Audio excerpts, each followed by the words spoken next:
Groups and Teams and Improving Their Performance by Dylan Pilot. Michael Littlefield. Tony Johnson.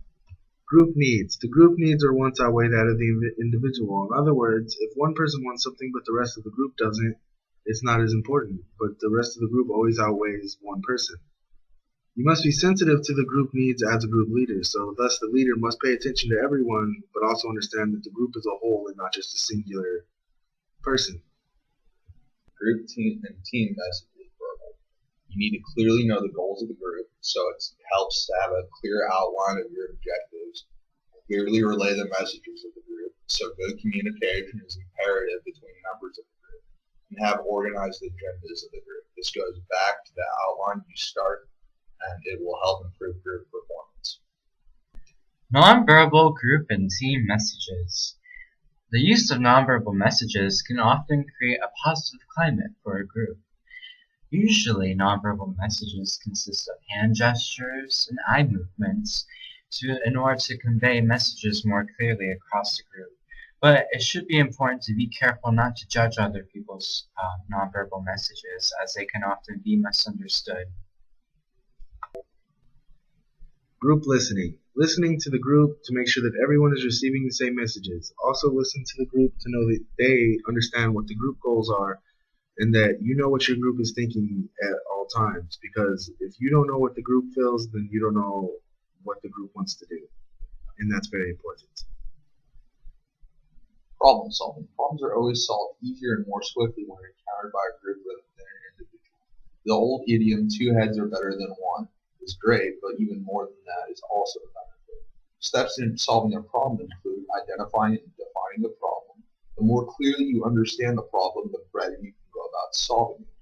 Upon identifying the problem, an analysis of the problem will yield better ways to find the results.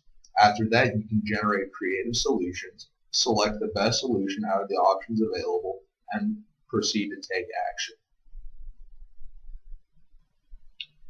So a group I've been very familiar with in the past 2.5 years has been the groups of Narcotics and Alcoholics Anonymous. And this group has yielded a lot of experience for me, and it's given me strength and hope for my own addiction issues.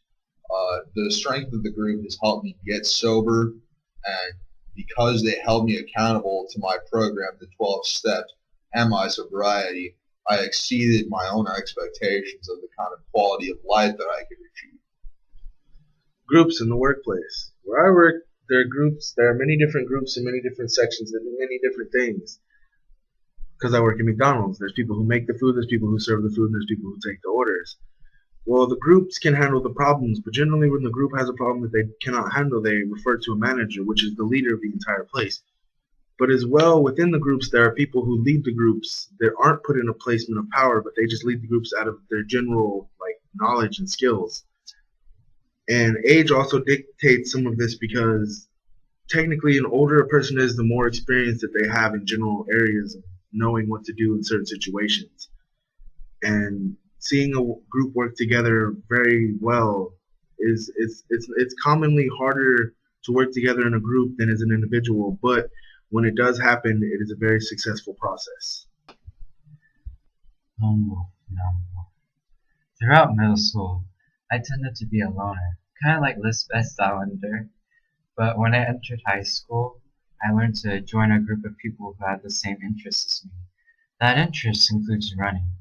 Running has always been a great escape for me, as it's definitely a great stress reliever and a confidence booster. Whenever I ran with other people, it made me realize, wow, there are other people like me who run as well. So just running along other sides of people, it made me feel a lot less alone in the world, and I didn't feel as lost, and I was happy. So a group that I was familiar with that was oriented toward performance was the group known as Drum Corps International. And this was basically marching bands, the kind you see in high school, at a very high intensity level and performance level. A lot of the people that were in here were performing arts majors, so this was all geared toward what they wanted to do with their lives. You basically spend all summer mastering the movements and music of a show, and then you refine it and tweak it in competition to try and be the best you can be this group taught me a lot about how the individual has to give their all for the sake of the group, because you're only strong as your weakest link. Whenever you hold things in, it creates a weight inside your body that keeps you from doing things. But whenever you open up to people about those things, the weight slowly releases itself from you. Such as recording this slide. I'm having a very hard time keeping a straight face and maintaining composure because I just feel like I'm very bad at vocally expressing myself. But I have two awesome people next to me, Dylan Skypilot and Michael Littlefield. What's up? Yeah, they're awesome guys, and without them, I couldn't record this slide by myself because I would just mess up the entire time. But I have their undying support because they allow me to open up to them, and I'm able to open up about other things such as my alcoholism, my depression, and yeah, they're very important things to open up about, or else you just won't go anywhere in life. Rock on. Right? How to increase group morale?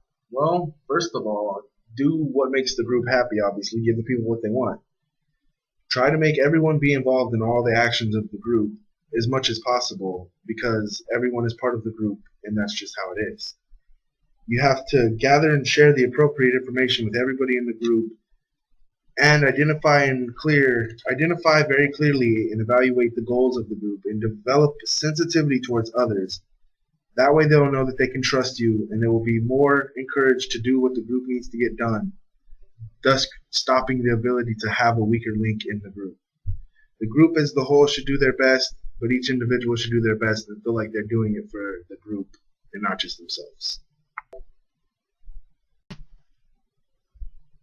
As George Clooney said in Jason Reitman's film Up in the Air, life is better with a co-pilot, and life is better with company. Therefore, when you're going through hardships and rough experiences, it's always better to have someone there right beside you in order to open up to them and to find motivation and inspiration within them, and so they can help you find motivation and inspiration within yourself.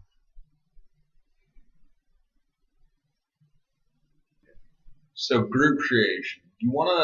Before you make a group, you want to be careful about who you choose a group with.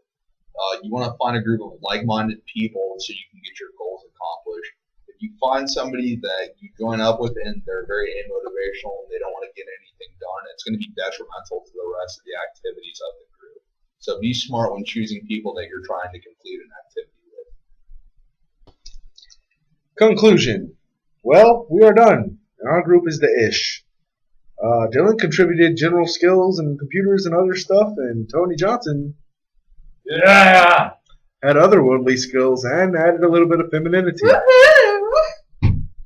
Michael Littlefield incorporated his use of group experience. Thank you. Have a good day.